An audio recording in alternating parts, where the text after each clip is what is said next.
Shadows are lengthening across the world, and the air carries a strange tremor, as if creation itself is whispering that something has shifted beneath the feet of nation.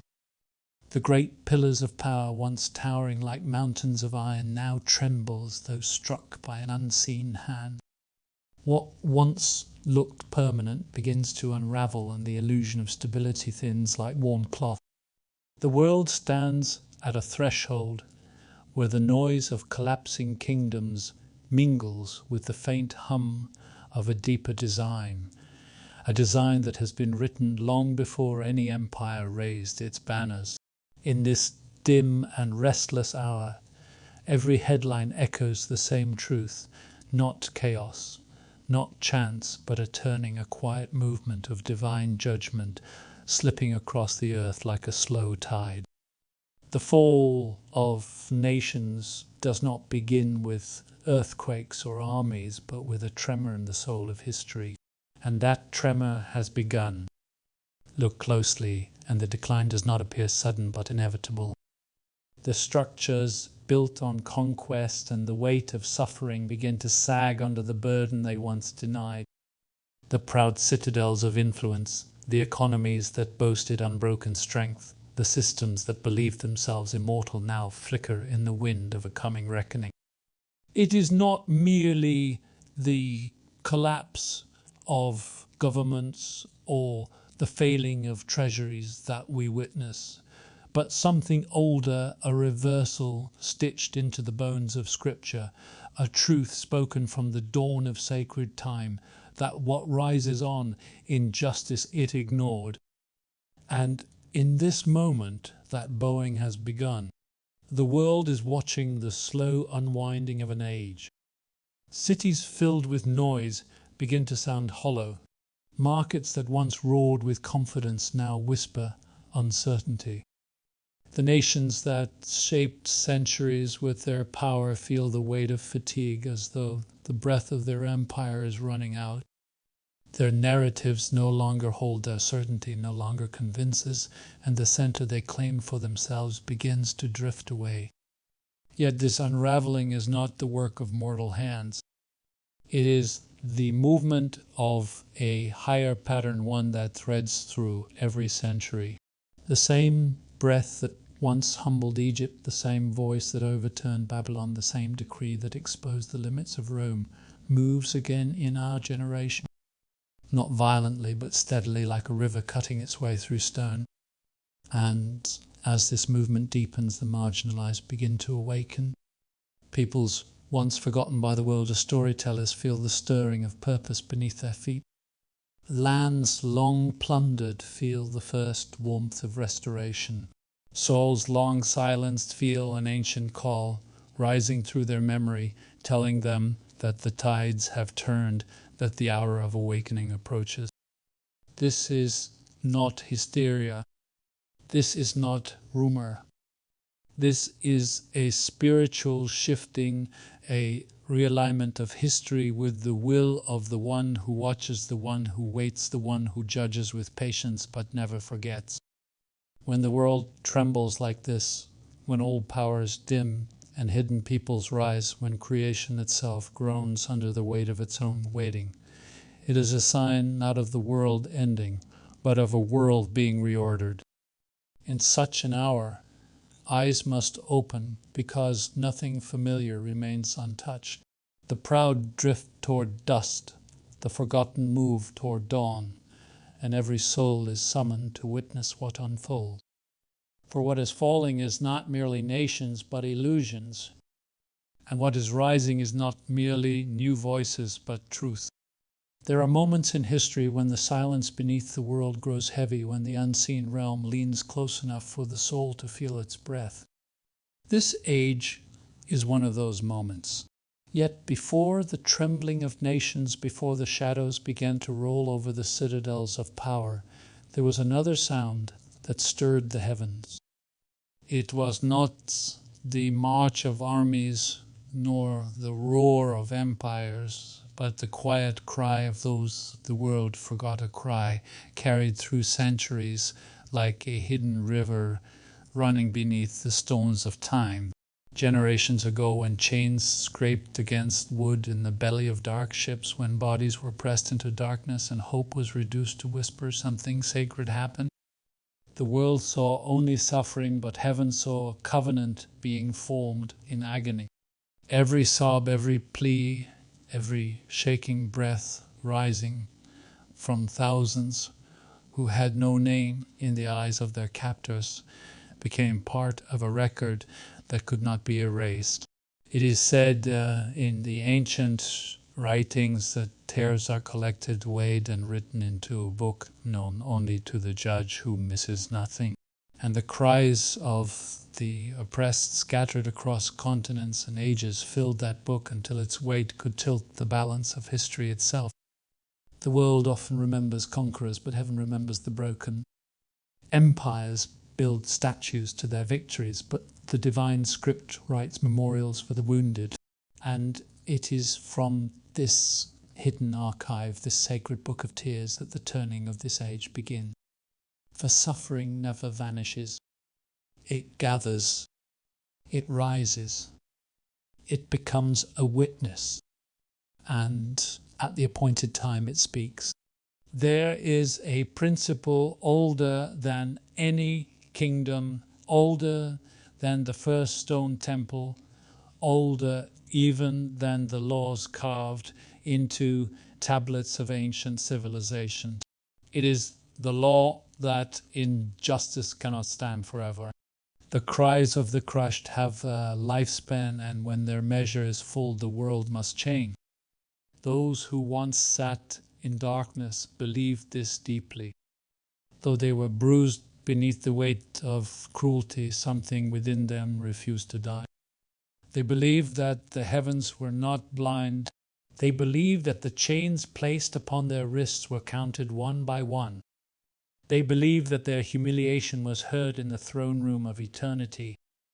And though they did not see the end with mortal eyes, they sang of a day when the judge would rise, when the last would be lifted above the first, when the stone rejected would become the cornerstone of a new order. These were not merely dreams. These were prophecies whispered in the dark. Across centuries, voices in fields, shacks, deserts, and jungles lifted the same plea. Hear us. Remember us. Do not forget what has been done. And the one who hears the groaning of the earth did not forget. Ages later, the trembling seen in our time is not random, but the slow opening of a sealed decree. Empires that never repented now feel the weight of what they once dismissed. Systems that fed on suffering now find their roots withering. The memory of the oppressed has become a storm cloud gathering over the proud. Yet this movement is not born of vengeance, but of alignment. It is history returning to the path from which it was forced. It is justice emerging from the soil where sorrow was planted. The arc of this justice does not rush. It moves with the patience of eternity. It rises through generations like dawn rising through a long night. It waits until the time is full, until the descendants of the wounded begin to sense, faint yet unmistakable, that the ache of their ancestors is no longer a closed wound, but a doorway opening into purpose. And in this hour, something stirs in the hearts of those whose history was written in chains. They feel a call older than their names, a pull from the depths of time, an awakening that whispers that they are part of a story not of defeat, but of return. They sense that the tears of their ancestors have reached the tipping point. They sense that the book of sorrows is being read aloud in the halls of judgment.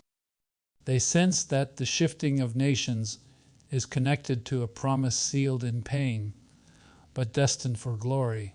When a people begin to awaken to this truth, they no longer walk as shadows. They walk as heirs of a long-awaited dawn. And this awakening does not come with noise, but with recognition, the way a traveler recognizes the outline of a homeland long lost to memory. It comes as a soft yet penetrating knowledge that they were never forgotten, that their story was never erased, that their tears were never scattered. They were preserved, and now the world feels the gravity of that preservation.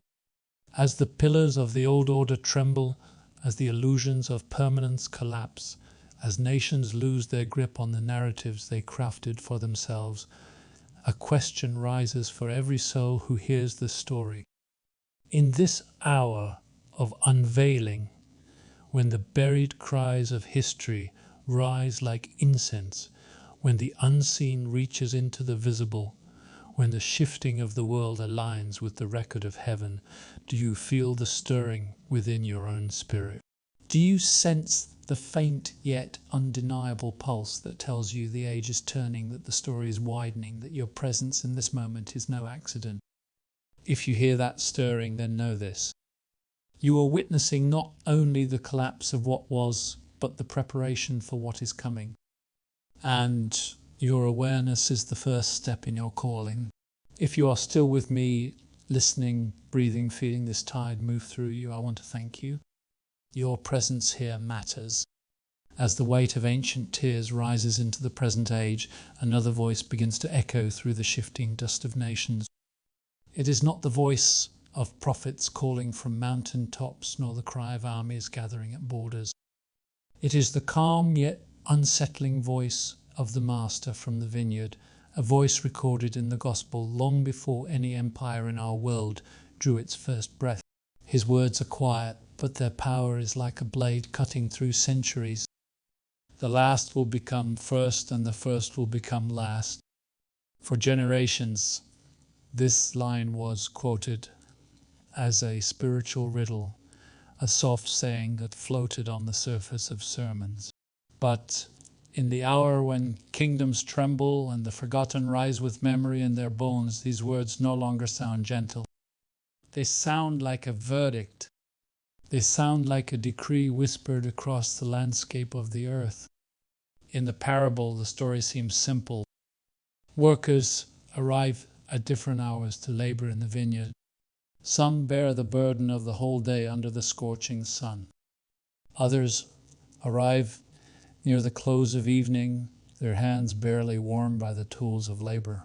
Yet, when the time for payment arrives, the master places the same wage into every hand. Those who labored longest watch in disbelief as those who arrived at the final hour receive the same reward. What their eyes witness feels like an offense to natural order. They demand explanations. They insist the master has broken the rules of fairness. But the master looks upon them with an authority that does not bend to human expectation. He reminds them that he is not bound by their calculations. His justice is not shaped by their balance sheets.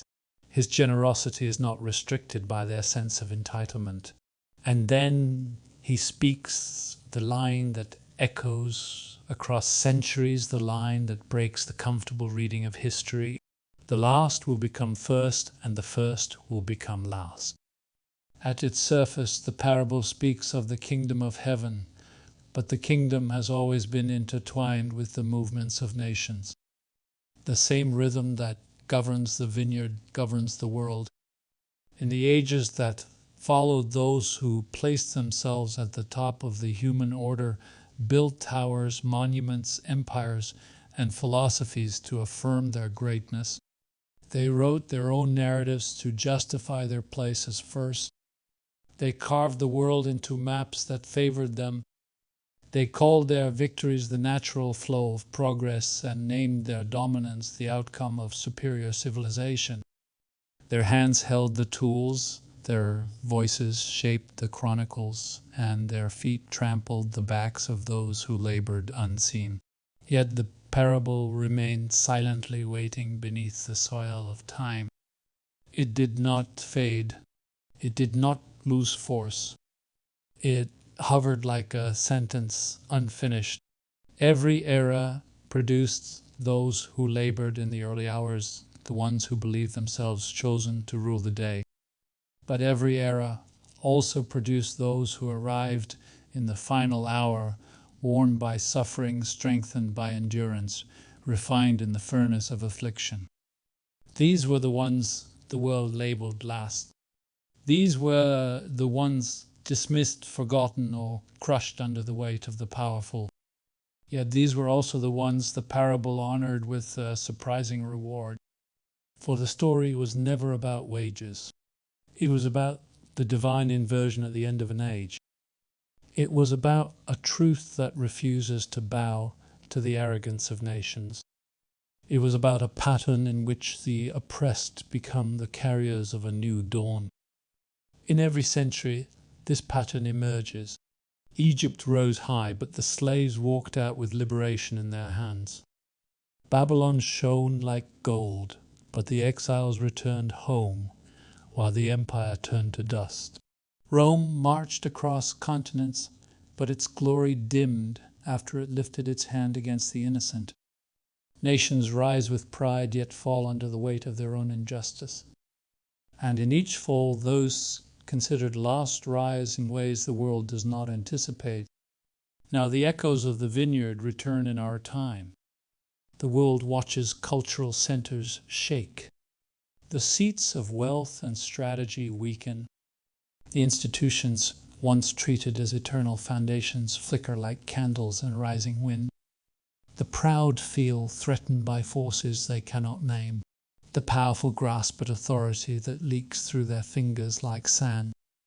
And meanwhile, the ones long pushed to the margins begin to sense a shift in the spiritual landscape. Communities dismissed as weaker begin to recognize the strength hidden in their endurance. Peoples whose histories were marked by suffering begin to perceive the outline of purpose. Voices once silenced begin to speak with clarity born from generations of pain. The last are awakening. The first are trembling. And the parable once treated as metaphor now unfolds as a mirror held up to the age. This reversal is not disorder. It is design. When those who built their thrones on oppression lose their footing and those shaped by hardship rise with quiet authority, the world is not collapsing. It is realigning. It is returning to balance. It is fulfilling the pattern woven into sacred history. And as this unfolding continues, each soul must decide how to stand within it. Some will cling to the old order, unable to release the illusion of privilege. Others will awaken to the calling placed on the latecomers of the vineyard, the ones whose suffering became their preparation, the ones who step into the new hour carrying truth rather than conquest.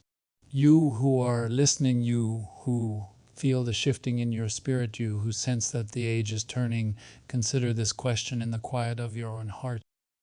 As the vineyard of the world moves toward its final hour and the Master prepares to reverse the order of nations and people, where do you stand in this story? Do you cling to the claims of the first, or do you feel the rising call of the last? When the words of the vineyard still hover in the air like embers that refuse to fade, another ancient voice rises from the dust of Scripture. It does not shout. It speaks with the solemn cadence of a covenant carved into stone. Its tone belongs to Deuteronomy, a book that stands like a boundary between obedience and wandering, between blessing and exile. The voice is steady, unmoved by centuries, as though it were spoken yesterday. It declares that a people who walk in the ways of the Most High will rise above nations, lifted by the wind of divine favor. But if they turn aside, if they forget the path marked for them, the consequences will not merely touch their lives, but reshape the destiny of generations. The words describe blessings with warmth, but the curses unfold like a storm gathering over distant hills. Hunger in strange lands, captivity under foreign rule, displacement across waters, lives traded as commodities in markets that know no mercy. The description is not poetic, it is precise, almost painfully, so as if the sacred text were foreseeing the suffering of countless peoples across the tapestry of history. Yet this chapter is not only a warning, it is a map. It shows the terrain of exile, the long valleys of sorrow, the mountains of lament, and the narrow passages through which deliverance eventually arrives. Deuteronomy teaches something that the world often forgets: that exile is never accidental. It is a furnace where identity is tested, refined, and remembered.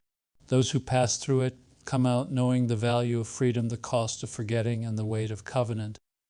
But if Deuteronomy paints the landscape of discipline, Genesis sets the timer. In Genesis, the Most High speaks to a wanderer under the night sky, a man who carried no throne and ruled no territory, yet whose descendants would become a sign woven into history. The message is stark. A time of affliction will come, a season when the descendants of this wanderer will live in a land not their own, bound by laws, not of their choosing for 4 centuries, but the same breath that announces the affliction also announces the reckoning. The nation that afflicts will be judged, and afterward liberation will rise like dawn breaking over a field of ashes. 4 centuries. Not a season, not a generation, but a full turning of a long, heavy cycle. A number large enough that those who entered the exile would never see its end with earthly eyes. A number that speaks of patience, endurance, and the slow grinding of injustice beneath the weight of time. This ancient clock is not only for one people, it is a symbol for all who enter the furnace of oppression. It shows that suffering has a boundary, and discipline has an appointed end, and judgment is not an accident, but an arrival. In every age, someone stands at the midpoint of this clock, unaware of where they are in its turning. They feel the weight of exile, but cannot see the horizon of deliverance. They know the language of sorrow, but do not yet hear the footsteps of release. Yet history shows that even when the oppressed cannot trace the pattern continues. Empires rise around them. Empires fall over them. Yet the clock remains unchanged. The exile advances. The judgment draws nearer. The promise never withers. And when the 400 years, or its symbolic equivalent, reaches its final grain of sand, the world begins to shake, not by coincidence, but by design. This is the hour when the invisible becomes visible, when the divine ledger, held in silence, begins to open, when the hidden weight of suffering accumulated across generations rises like incense that demands response. The trembling of nations often begins with the whisper of this clock. Systems built on domination begin to groan under their own structure. Thrones erected on the backs of the powerless feel the erosion of time. The proud sense their certainty thinning. The forgotten feel a stirring they cannot name. It is not a political shift. It is not a sociological pattern. It is the movement of an ancient decree reaching maturity. And when this happens, the world misreads the signs. They name it crisis. They call it decline. They diagnose it as instability. Yet in the unseen realm, it is something else entirely. It is the hand of the Most High adjusting the scales. It is the beginning of the reversal promised long ago. It is the moment when the tears of the oppressed outweigh the arrogance of the mighty. Deuteronomy described the exile in detail, but it also hinted at its end. Blessings pursued those who returned. Restoration followed those who remembered. Identity was renewed. Land was reclaimed. Lives once broken were reassembled by a patient divine hand. Genesis confirmed that this restoration was not a vague hope but a scheduled turning, a moment when the tide could no longer be held back, a moment when judgment would descend not in wrath alone, but in balance, restoring the dignity stripped from the afflicted and humbling the structures that had grown fat on injustice. Across the long corridors of time, this cycle repeats. Each era has its wanderers, its exiles, its oppressed, its tyrants, its liberators, and its returning dawn. The scriptures remain not as relics, but as mirrors showing that history is not chaos, but choreography. Nothing built on injustice escapes its season of reckoning. Nothing planted in sorrow fails to rise in time, and nothing endured in affliction is wasted. It becomes part of the book of remembrance held in the courts of heaven. As you listen, as you breathe in this ancient pattern, consider what it means to stand in an age when many feel the tremor of shifting sands under their feet. Consider what it means to live when the long clock of exile feels close to turning. And ask quietly within yourself, in the calm center of your spirit, if these movements stir something in you, not fear but recognition, the sense that you are witnessing more than events. You are seeing the slow unfurling of a promise older than nations, the return of justice spoken through fire and stone.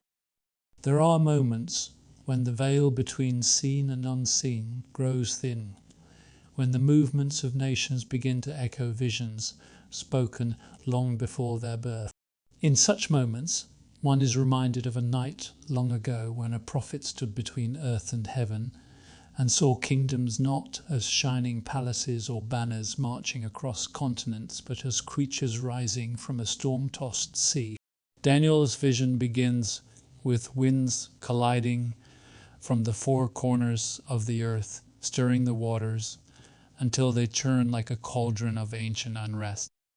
Out of that restless sea rose the first beast, then the second, then the third, each one shaped like a creature of the earth, yet carrying the arrogance of an empire.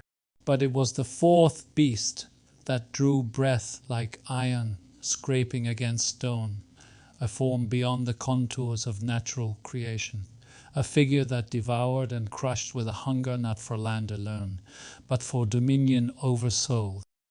It had no recognizable symmetry, no softness of nature, only the geometry of power stripped to its most ruthless expression.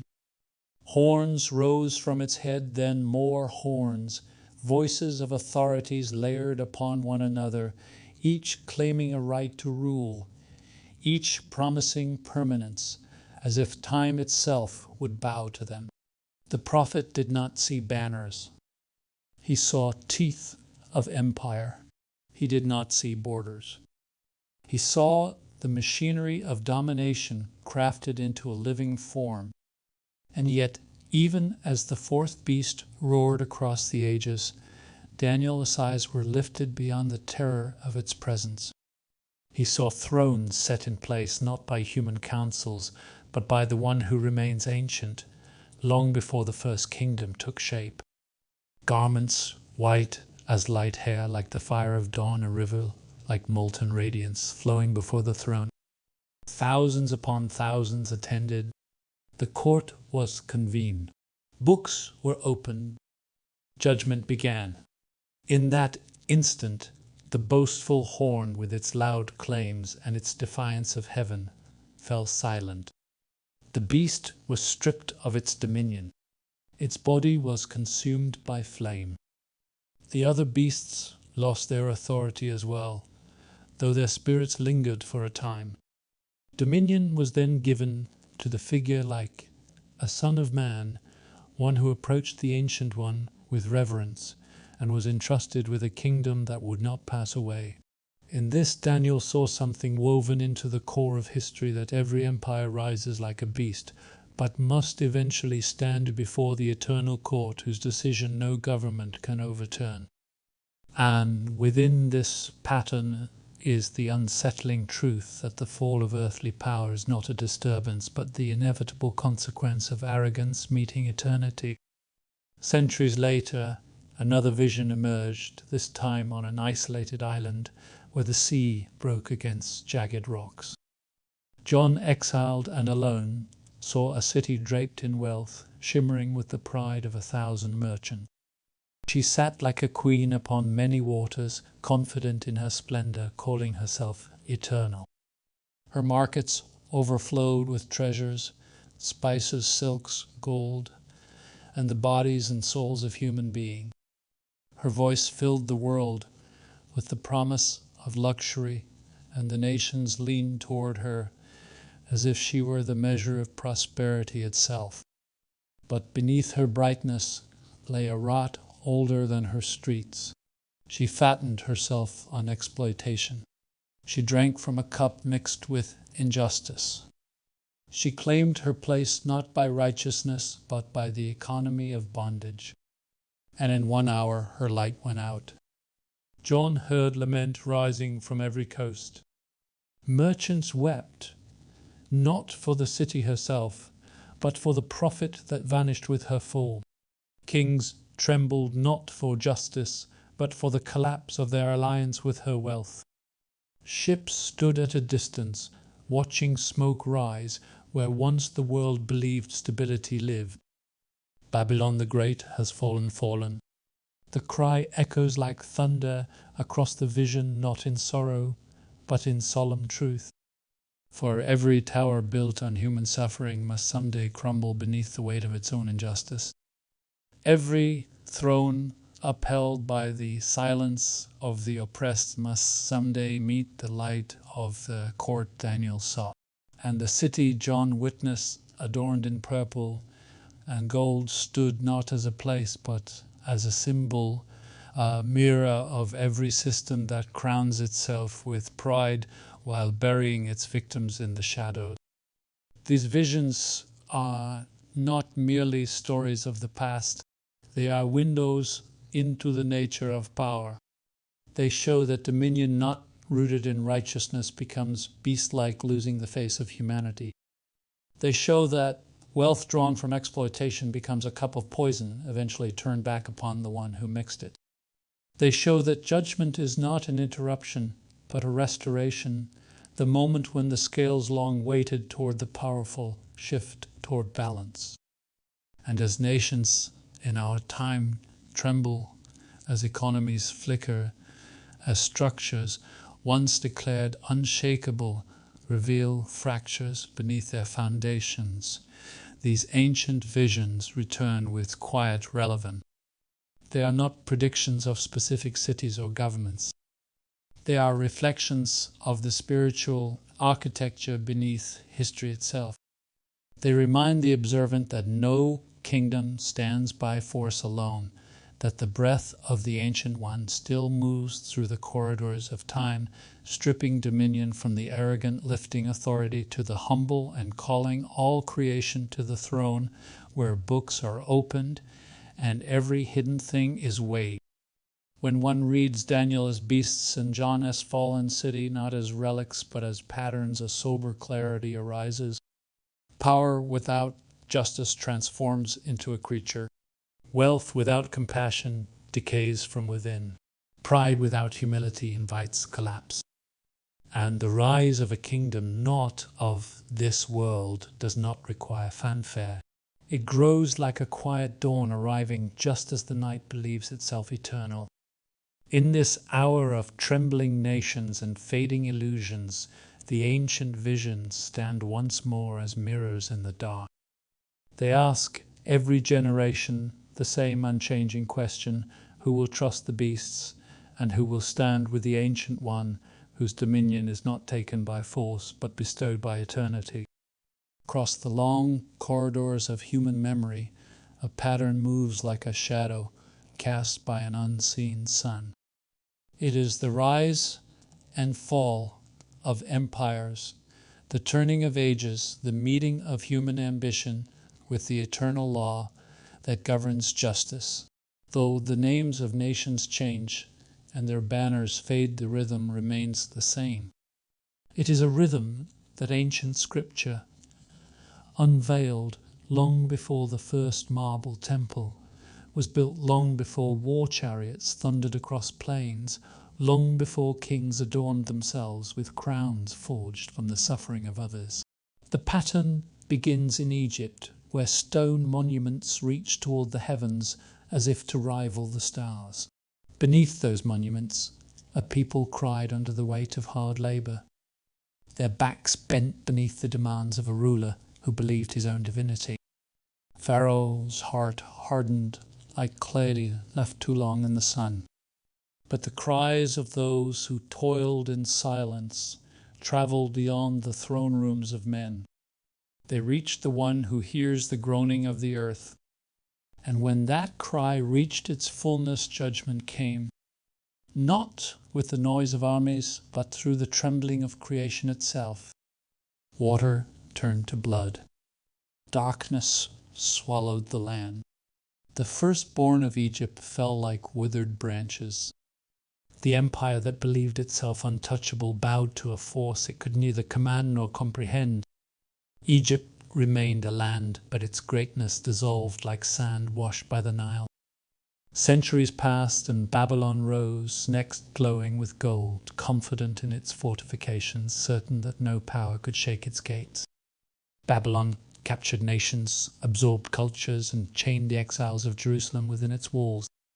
Yet pride once swollen blinds the eyes.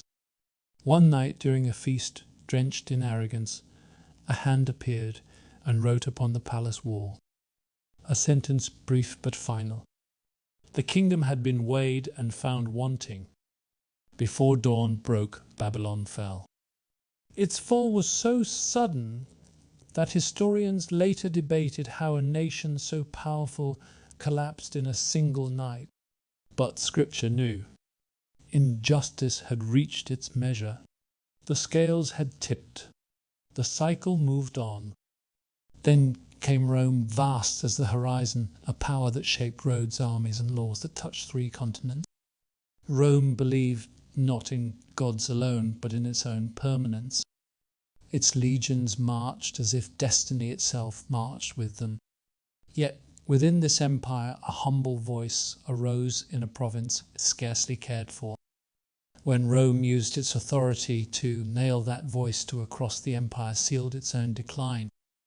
The collapse did not come immediately, for the pattern rarely strikes with haste.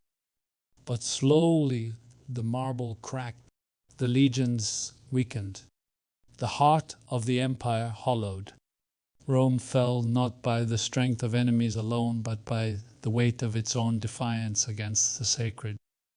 And again the pattern revealed itself. Those who rise upon injustice descend under its weight. Those who oppress become prisoners of their own cruelty. Those who take by force eventually lose by decree. Through the centuries that followed, the cycle appeared again and again. Thrones built on conquest rose like fire and vanished like smoke. Systems grounded in the suffering of the vulnerable grew tall, yet collapsed when their roots were exposed to the light. Kingdoms of iron, kingdoms of bronze, kingdoms of ambition, each one imagined that there might exempted them from the old law. But no empire, however vast, has ever escaped the principle whispered through Scripture and etched into the conscience of creation.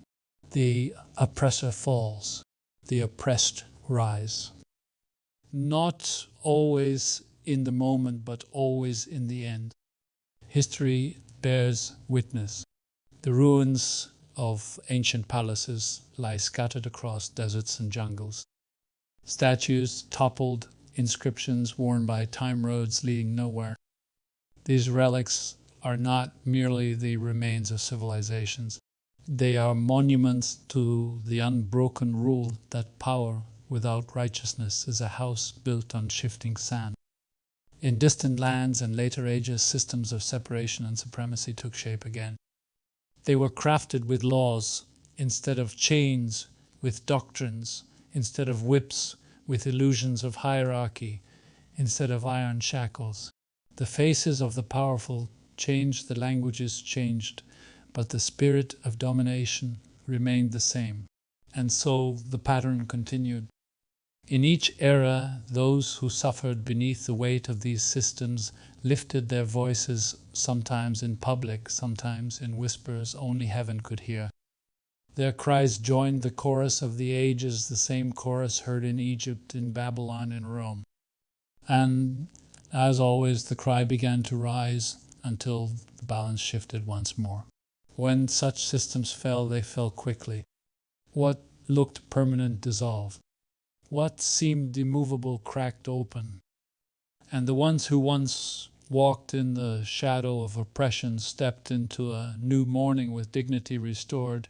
The oppressor always believes the dawn belongs to him, but dawn belongs to the one who has endured the night. This cycle is not driven by revenge.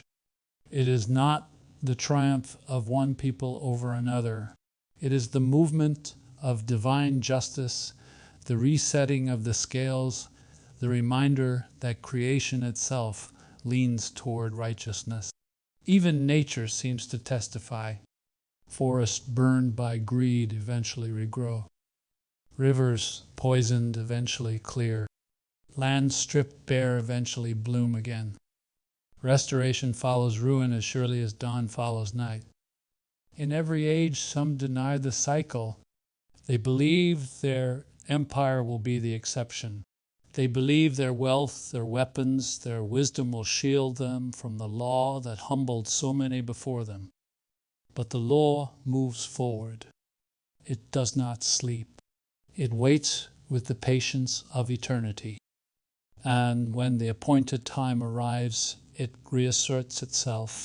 The fall of the proud is not a surprise to heaven.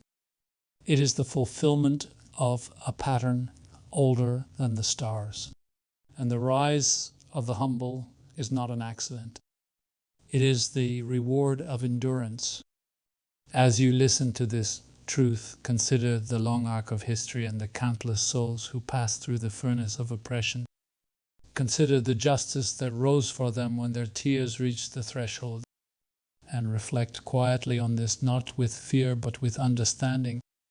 The cycle has not ended. It is alive.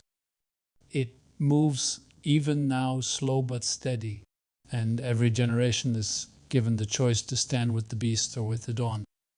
Beneath the towering echoes of fallen empires, beneath the dust stirred by the collapse of systems that once believed themselves unbreakable, there is another movement rising with the gentleness of dawn. It does not march with the sound of armies, nor does it declare itself through the triumph of monuments. Instead, it grows in silence, gathering strength among the peoples the world once placed far from its center. Throughout history, these peoples were called many things: margins, shadows, footnotes. The ones whose stories were swallowed by louder histories, whose wisdoms were buried beneath the noise of conquest. Yet time has a way of revealing what power conceals. And in this age, the quiet nations are stirring. Places long dismissed as peripheral begin to hum with renewed purpose. Lands that once seemed forgotten begin to rise in the collective imagination like ancient hills reclaiming their horizon. Peoples whose voices were muted for centuries now feel something awakening in their bones, a recognition that the light of dawn is finally turning toward them. This awakening does not begin with wealth or weaponry. It begins with memory, a memory older than exile, older than oppression, older than the chains that once bound body and soul. It is the memory of being seen by the Most High even when the world refused to see. It is the memory of songs passed down in whisper songs that held truth when all visible structures denied it. It is the memory of elders who carried stories through fire and famine, who preserved identity when empires tried to erase it. And now, as the old world trembles, those memories rise like embers catching wind. Knowledge, once pushed aside, returns with clarity.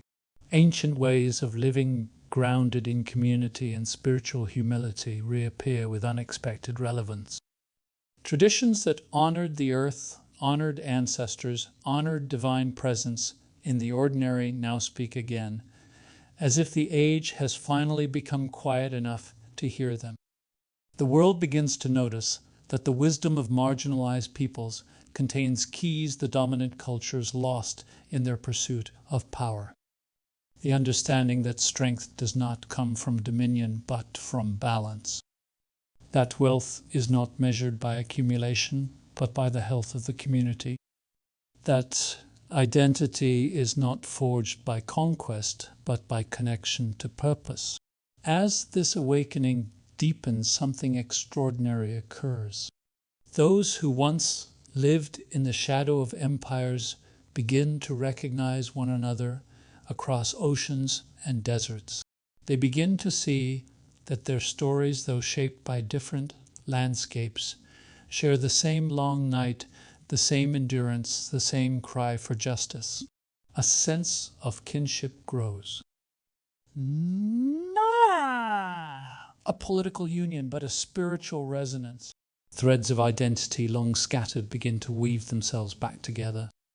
And when these threads form patterns, the world feels the shift. For centuries, the powerful believed that history could only be written from the throne room, but now stories rise from the hearths of villages, from the voices of elders, from the songs carried by children in lands the world once overlooked. These stories carry truth not of dominance, but of resilience. They carry wisdom shaped in suffering, yet refined in hope. They carry a quiet authority that does not seek to conquer, but to reveal. And slowly the world listens. One sees it in the way knowledge moves across borders no empire can control. In the hunger for spiritual authenticity that draws millions back to ancient paths. In the growing desire for systems that heal rather than exploit. In the soft but steady return to the idea that humanity is not a hierarchy but a shared existence. The forgotten rise, not with the noise of revolt, but with the steady strength of identity rediscovered. This does not mean the powerful vanish or the proud willingly surrender their place. But it means the center of gravity shifts. It means the narrative expands. It means the wisdom of the once overlooked begins to illuminate corners of the world darkened by ambition.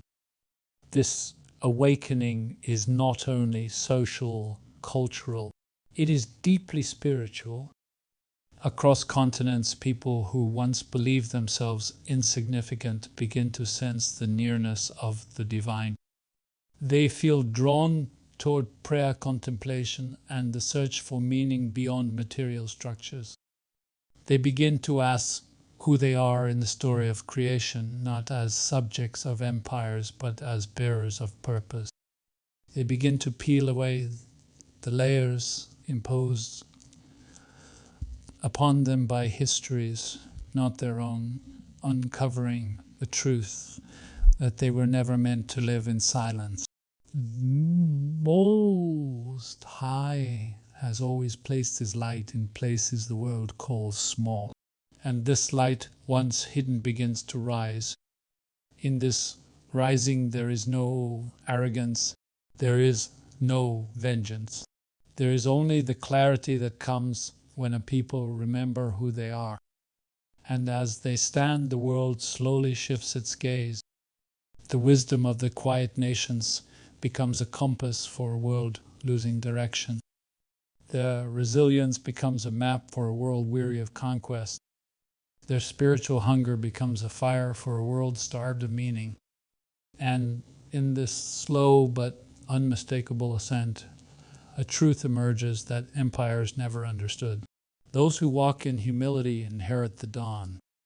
Those who survive the weight of history rise with the strength to heal it.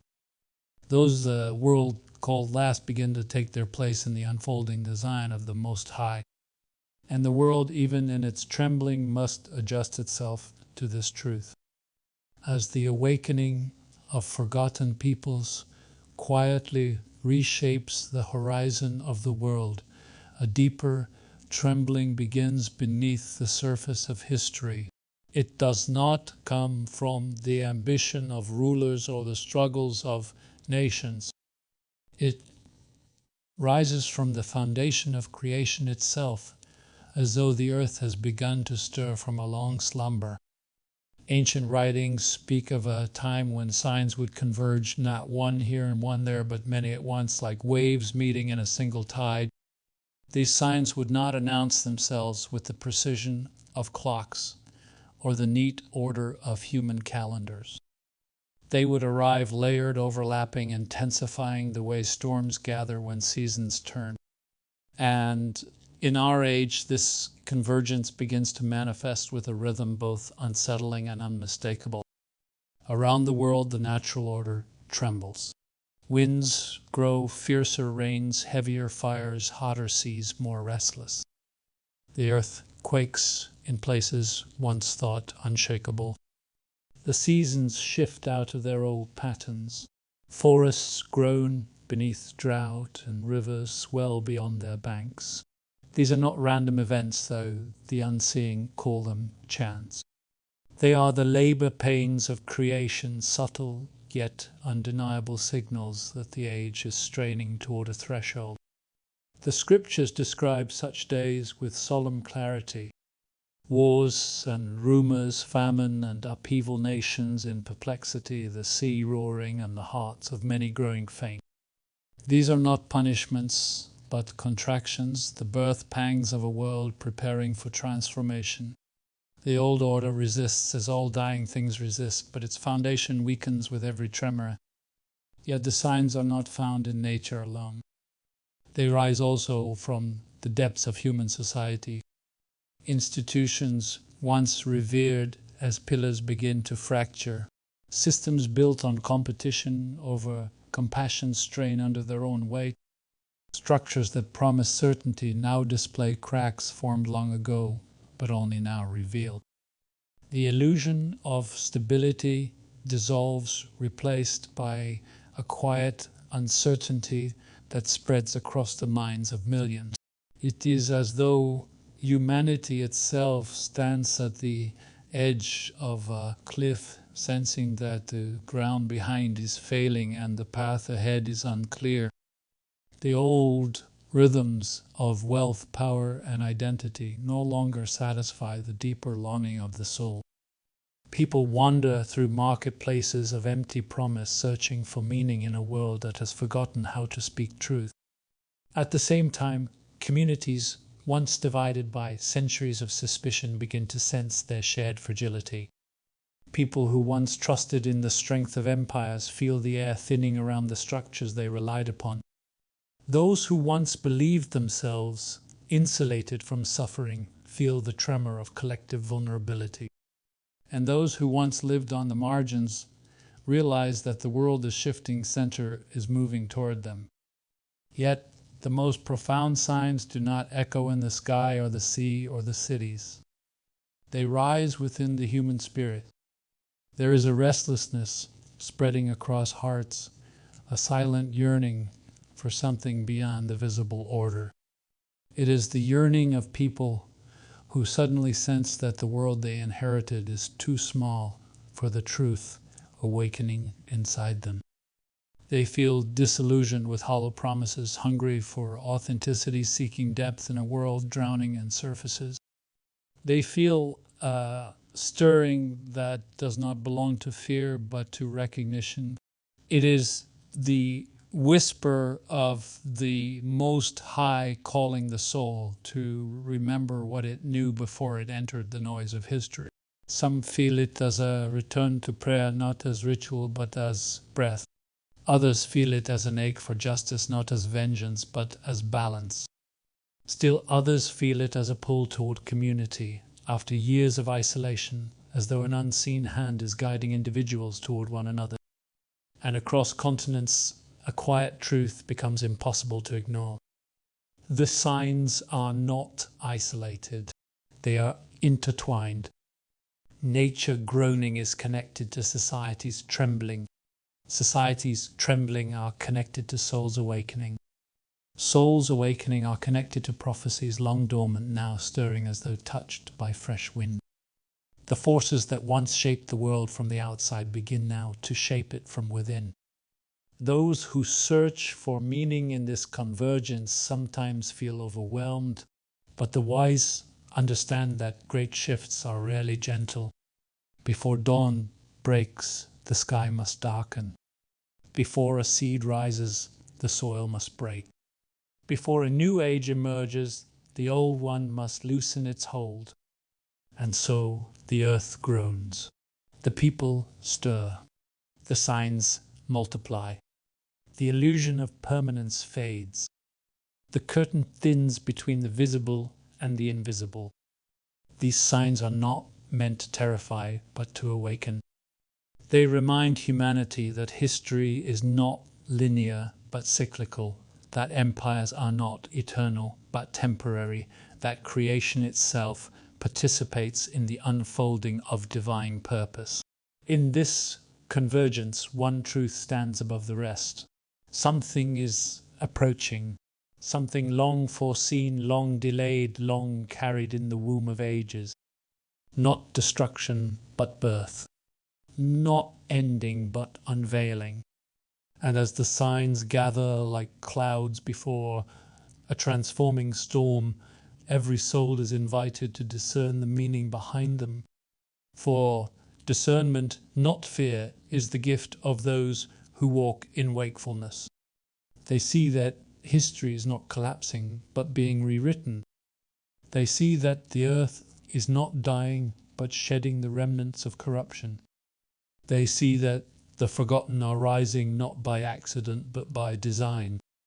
And in the stillness between trembling and dawn, they understand the truth whispered by prophets and elders across generations. The world is turning toward its appointed hour, and every sign points to a new beginning, rising through the fractures of the old. When signs converge, and the deep tremors of creation begin to echo across the world, a question rises quietly within every attentive soul. What must one do in a time like this?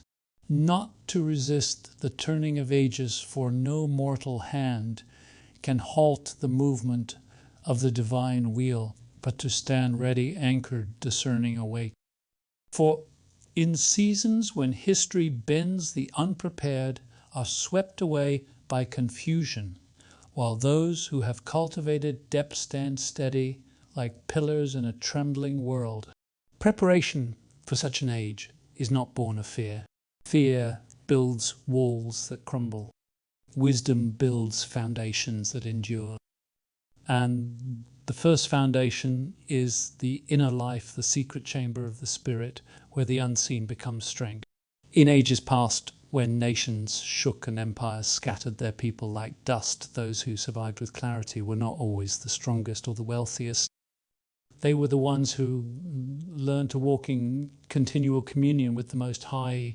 In quiet moments, in hidden spaces, they formed habits of prayer, not as rituals of obligation, but as breaths of life. Their prayers became a lamp in dark valleys, a guide through confusion, a shield against the weight of despair. To prepare for an age of upheaval is to return to this ancient rhythm. Prayer becomes not an escape, but a grounding, a way of standing beneath the gaze of eternity while the world around moves like shifting sand. It becomes the anchor that holds the soul steady when illusions fall away. The second foundation is understanding. In every turning of the ages, those who possess knowledge of the sacred writings walk with clarity, while others walk in shadows. They see patterns where others see accidents. They discern meaning where others perceive chaos. The sacred texts hold maps for days like these.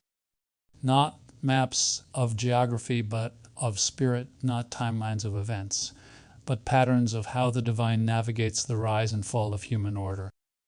They teach that justice has seasons, that oppression has limits, that redemption has appointments. Scripture is not a book of riddles for scholars alone.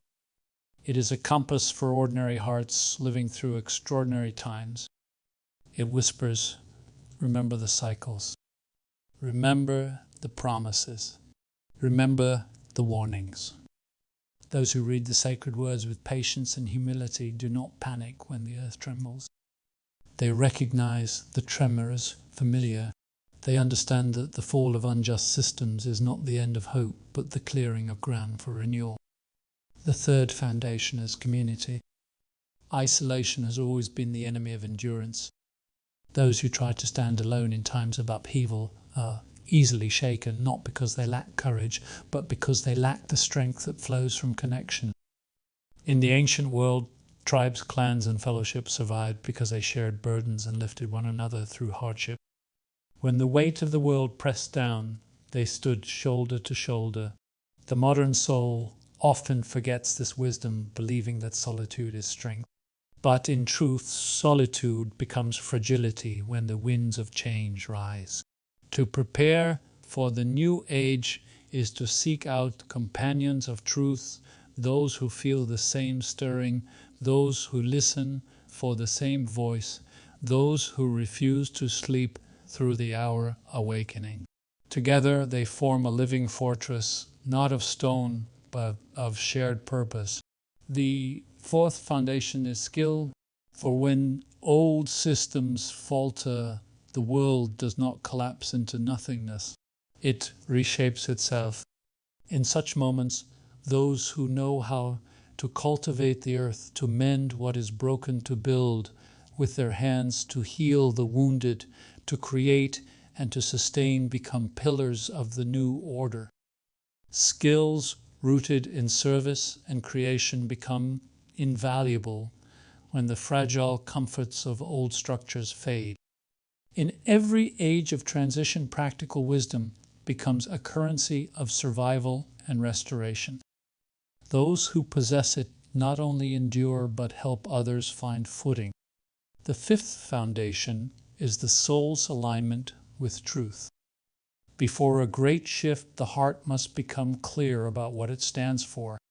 When the world trembles, many abandon what they once claimed to believe. They bend to convenience. They surrender to fear. But those who have examined their own values before the crisis arrives walk forward with a steady gaze. They know the truth they serve, and that truth guides them even through darkness. Preparation is not the hoarding of resources. It is the refining of identity. It is asking the unseen questions: what do I love? What do I protect? What do I refuse to compromise? What purpose has been placed in my spirit that no shaking can uproot? Those who enter an age of upheaval with clarity of heart become beacons for others who stumble in uncertainty. And yet preparation is not only inward. It involves a readiness to respond to the needs of the world as it enters its labor pains. For when old orders crumble, there is suffering, there is confusion, there is fear, but there is also opportunity for compassion, for leadership, for healing. Throughout history, every age of collapse has also birthed voices of wisdom, figures who rose not from thrones but from quiet devotion, from humble beginnings, from the deep reservoirs of courage formed long before the world knew their names. These are the ones who help rebuild. These are the ones who speak truth when lies shatter. These are the ones who steady trembling communities with calm insight. And such voices will be needed again.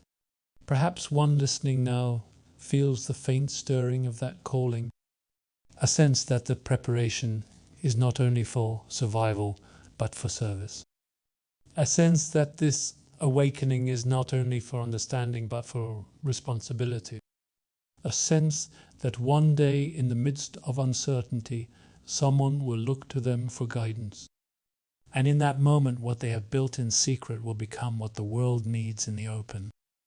Preparation, then, is the quiet work of becoming such a soul that can stand when others fall, a soul that can see when others despair, a soul that can lead when others wander, a soul shaped not by fear of the future, but by faith in the one who holds the future. As the hour deepens and the world stands beneath the shadow of its own, turning, a final truth rises gently yet unmistakably through the layers of history and prophecy. It is the truth that no age is transformed by events alone. It is transformed by the souls who learn to see through the turbulence, who understand that the shaking of nations is also the calling of individuals. For in every generation, as empires rise and fall, there are watchmen who stand between the fading night and the approaching dawn. They do not choose this role. It settles upon them like a mantle woven from memory and revelation. They feel it in their breath when the world grows silent. They sense it in their spirit when the old order trembles. They recognize that they are not merely observers of history, but participants in a sacred unfolding. These watchmen are not identified by status or title.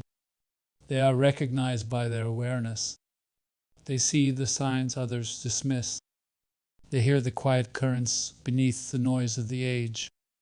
They perceive the invisible hand that guides the fall of the proud and the rise of the humble. And though they carry this sight with solemnity, they also carry it with reverence, knowing that the one who reveals the signs is the same one who steadies the hearts of those who follow them. In this time of convergence, the task of the watchman becomes clear. They are called to stand awake when others sleep. They are called to hold the line of truth when falsehood storms the gates. They are called to guard the flame of faith when winds of confusion sweep across the land. They are called to remind the world that the Most High has not abandoned creation, but moves within it like a hidden fire, refining, reshaping, renewing. Yet no watchman stands alone.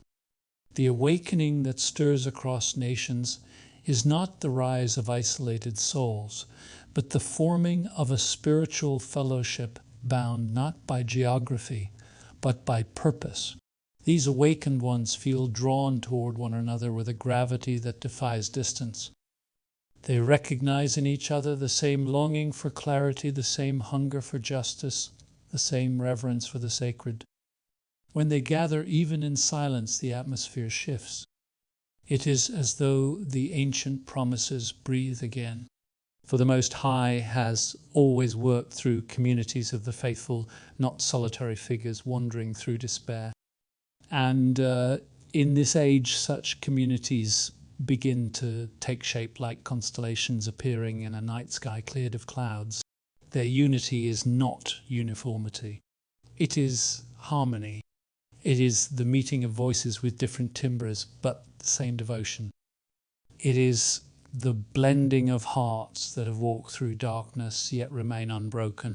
It is the weaving together of souls who understand that the strength of the awakened lies not in one, but in many.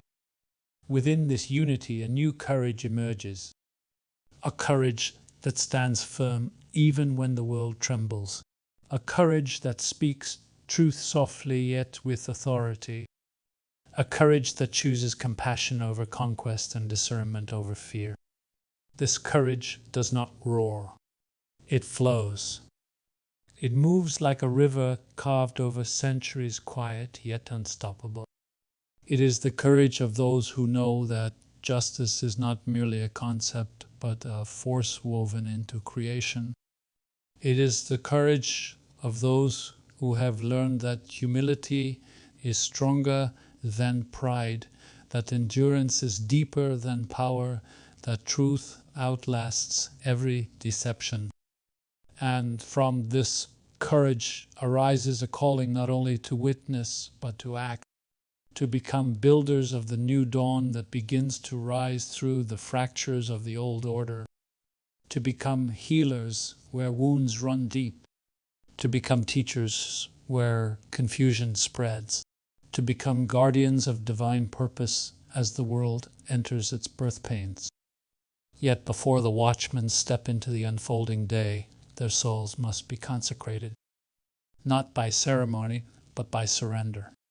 They must release the weight of fear, the burden of past wounds, the distractions of a fading age. They must stand in the stillness where the voice of the Most High can be heard, clearly not as thunder, but as breath. In this stillness, prayer becomes the doorway, not the hurried words of ritual, but the slow, steady rising of the heart toward the divine. A prayer that acknowledges the gravity of the hour, honors the sacrifices of ancestors, and asks for strength not only to endure but to serve.